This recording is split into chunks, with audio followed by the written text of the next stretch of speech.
Hey guys, welcome back to my channel. For those who are new, welcome. My name is Monica, and don't mind the sweatshirt.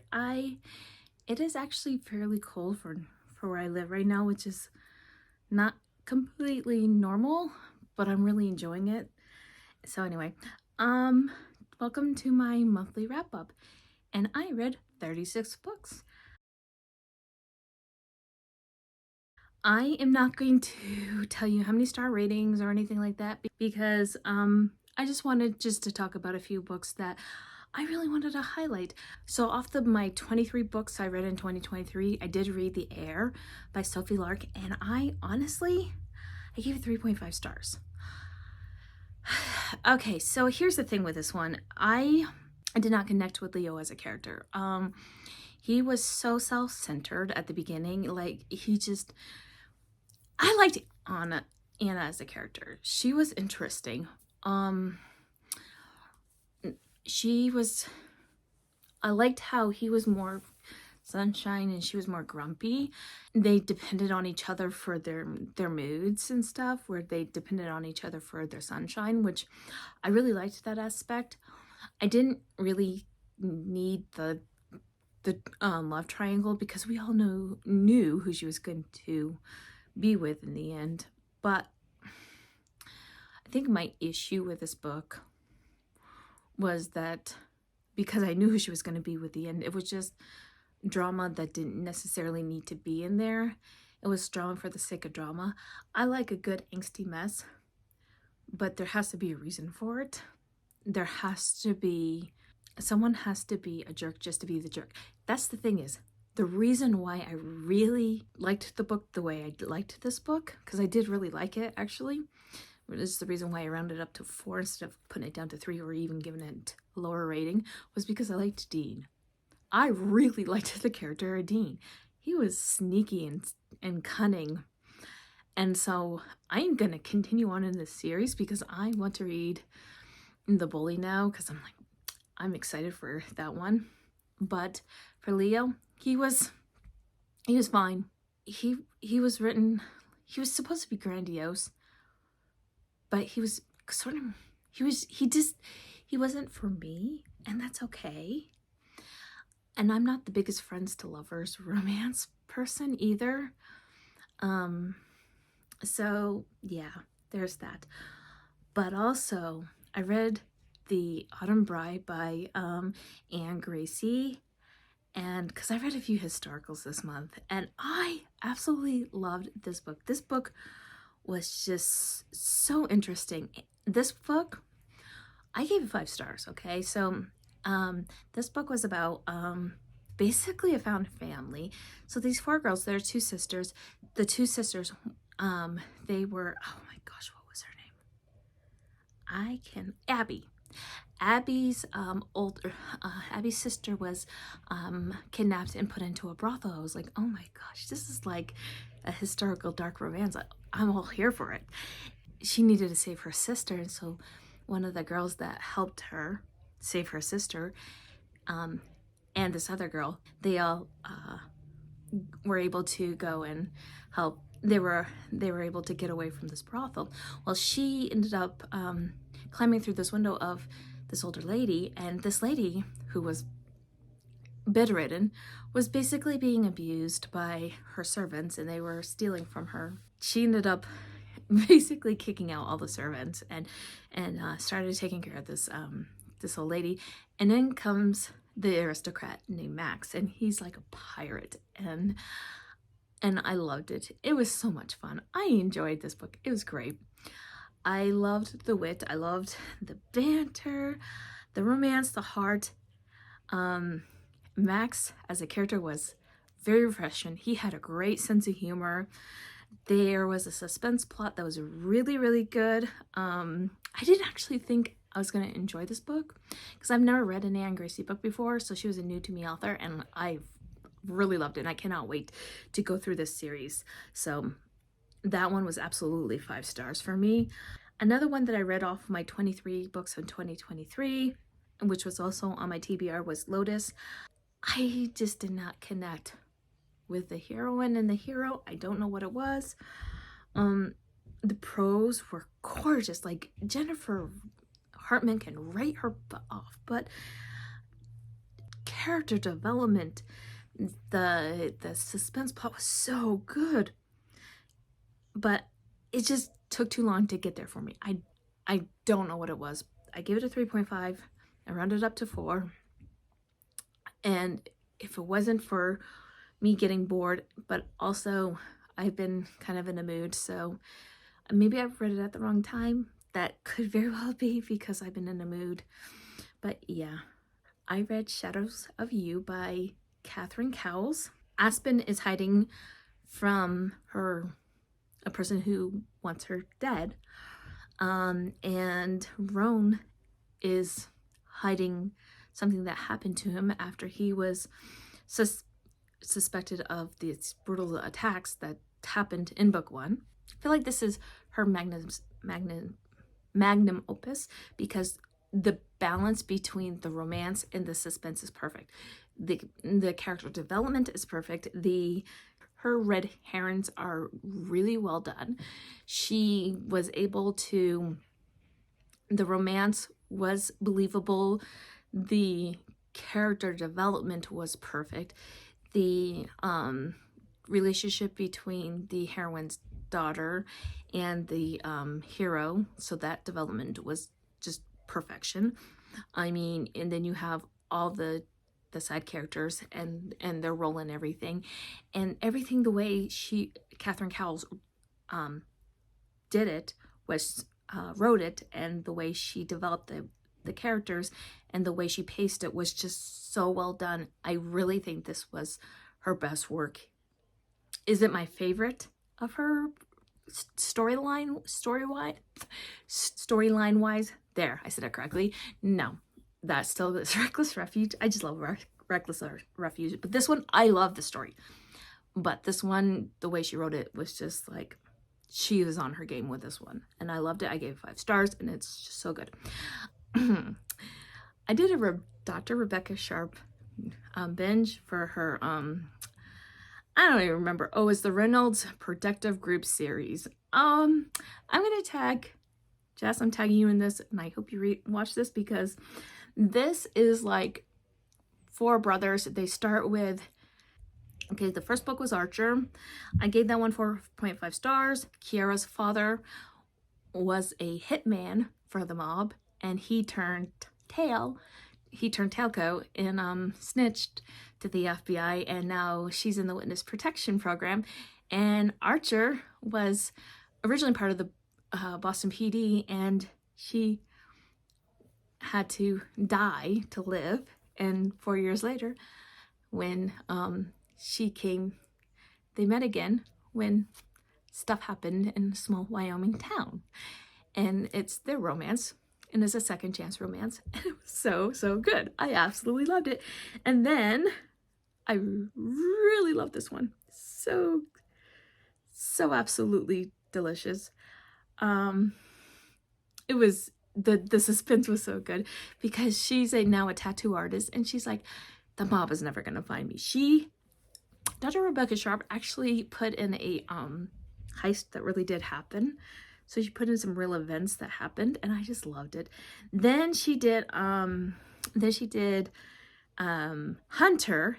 Hunter's been pining for the heroine. The heroine we met in book 1, and her name is Zoe, and he has dyslexia, and he knows that she likes romance novels, and so he starts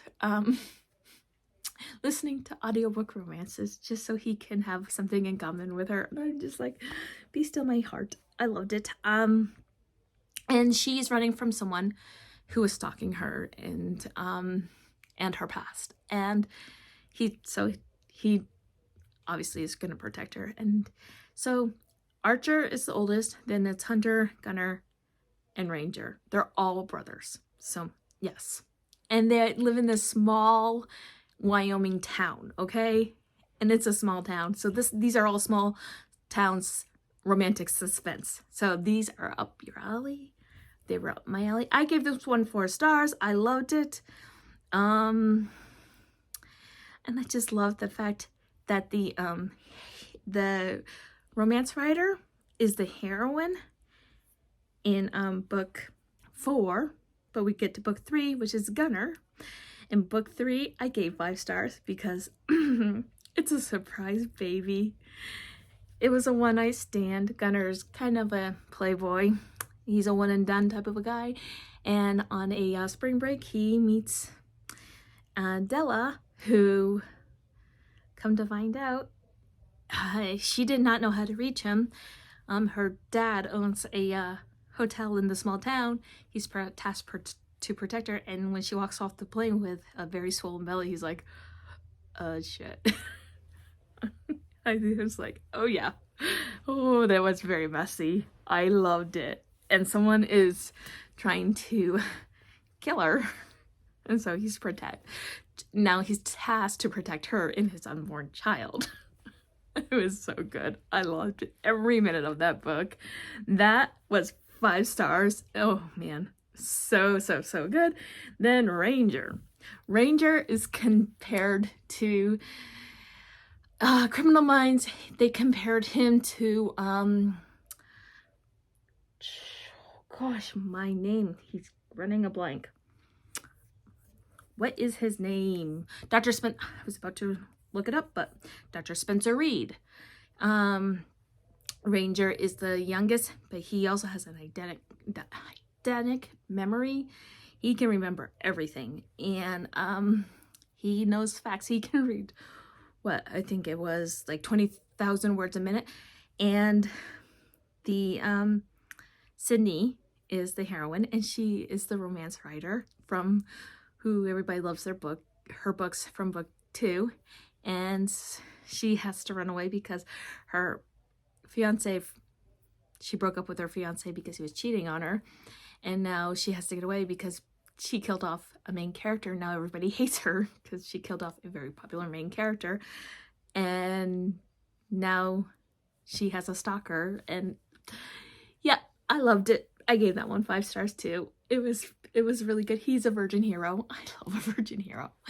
And yes, he's a lot like Dr. Spencer Reed, so I love that book. I gave that one 5 stars. Gunner and Ranger are my favorites, so you don't have to read them in order. If I had to choose, I can't choose between Gunner and Ranger, so I'm going to say those two are equal, then Archer, then Hunter. But I really did enjoy Hunter a lot. I also did read Butcher and Blackbird. This is a new to me author. Never read Brian Weaver before. And oh my gosh, this is disgustingly good.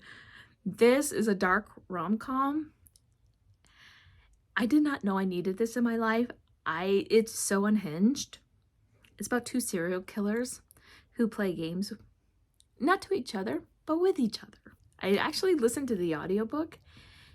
Joe Arden and Lucy Rivers, and you could tell they were having a damn good time narrating this book because they were, oh my gosh, they were having you could tell. They were just living it up. There were some very gross parts to this one. There was an unintentional cannibalism, so be aware of that. So if you cannot handle that, there are trigger warnings. And she puts the trigger warnings very clearly at the beginning of this book. So and she means them. She's not playing around when she means these trigger warnings. So if you can't handle them, do not read this book. That was like, I was like, what am I reading? If I had to compare it to something, it would be like Sweeney Todd. That's the only way I could compare it to something. And even that, I liked it better than Sweeney Todd. So I don't know. But yeah, and the way she wrote that epilogue, because you know how in epilogues you always have the baby, you always have the proposals and stuff. Okay, the way she wrote that proposal, and I'm not going to spoil it, but the way she wrote that proposal, I was like, for people who hate epilogues, I want them to read this book just so I can hear what they have to say about that proposal, because that did it for me. I was like, she turned the epilogue on its head with her epilogue for this book. I mean, that's why I had to give Butcher and the Blackbird, my top spot for my favorite book out of my whole October month, because of how she wrote that epilogue. I mean, it was good. Their nicknames for Butcher and Blackbird, they're fitting. And I absolutely loved this book. I thought it was really, really well done. I had an arc of Obsession Falls by Claire Kingsley, and I gave that one 5 stars too. I mean, I had a great October reading month. It was fantastic. And it was the first book in the Haven Brothers series. And I know not everybody loved it. I don't care. I loved it. It was Audrey and Josiah Haven. Josiah is grumpy. This is a true grumpy sunshine. And yes, there were some, you get the telecom squirrels, and unfortunately some of those squirrels did not make it through. So be aware of animal cruelty, because there is a stalker who is unhinged in this one, because it is romantic suspense. However, I loved Josiah's character development. He kept saying, she's not my problem, she's not my problem. And then he's like, okay, yeah, she's my problem. Because he did not want her to be his problem, because he has been burned one too many times. His mom left him at the beginning. He was going to propose to his girlfriend, and his girlfriend just was like, I'm leaving and I just don't care. I don't want you, and that's just it. And to me, that's really sad that people do that. Yeah, I'm not even gonna go there. I'm not gonna get philosophical, but anyway. And I loved how he bonded with her dog, and I loved how she loved her dog. Like, she treated her dog like it was a kid. Like, I have a dog who just, I think my dog right now, I think there's an Amazon guy coming up. I think that's what's going on. Anyway, this is in the same world as the Bailey brothers, so you do see some of the Baileys. You don't have to read the Bailey brothers to read this. I personally loved it. I loved the suspense plot. I loved that Josiah and Audrey got equal page time. I loved the romance as well. It was fairly steamy. And I did get the audio arc, so Ava Erickson and Connor Kreis, I hope I said his name right, they both did a fantastic job. There was actually a third audio narrator. His name was Scott Rose. I've never listened to this dude before, and he narrated the stalker. He did a good job. She did a good job covering who the stalker was. She did a really good job with that. I didn't actually figure it out. Yeah, I mean, I enjoyed it. I thought it was really well done. I read The Woman in Me by Britney Spears. So when I go to ever talk about someone's memoir, I'm very cautious, because it's someone's life. I generally rate them 5 stars unless they're incredibly offensive. Then I don't rate them. And I'll note the reason why I won't rate it, because it's someone's life. I don't care if it's written well or not. Someone's telling their story. I feel like it's a brave thing if you're going to write your story. So, that being said, The Woman in Me, it was like 275-ish pages. It was very easy, very digestible to read. But I actually did the audiobook, which was Michelle Williams. And boy, she should get a Grammy for that book, because when people were talking about the book, it is worth it. And trust me, she did a fantastic. Her impression of Mariah Carey, Britney Spears, and Justin Timberlake, on par. She did perfection. It was perfection. Okay, this was very raw, very emotional, and it was very factual from Britney Spears' point of view. This was talking about how dysfunctional her family is. The abuse that was heaped upon her when she was younger, specifically by her alcoholic father. Her mother was ragey a lot, very, very ragey. But here's the thing, and I'm not going to rehash what was said about Justin Timberlake. If you've been on social media, you know. I'm not going to give my opinion on it. It's not my place. It's not my opinion. But I will say this. I respect her for speaking up. I was very upset for her on how she was treated by her dad, her family, her sister. I was actually fairly ragey over what her sister did to her and what she did to be able to see her children. She went into the conservatorship to be able to have access to her children. That's why she did it. And to me, that is a mark of a good mother, because she basically traded her freedom to be a mother. I mean, because she's always wanted to be a mother. So I have a lot of respect for her for that. Really will not say more than that on this book, except that if you have any inclination of reading it, I think you should.